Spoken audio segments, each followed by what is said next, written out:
In this short video, I'm going to show you how to de-index a Wix website. All you need to do is head over to the dashboard of the website that you want to de-index. In my case, it's my site 10 right here, as you can see. Once you're in the dashboard, head over to the left-hand side of the screen where you find the side menu right here.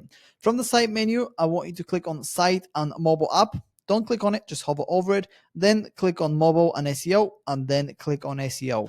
And then that will take you to your SEO settings.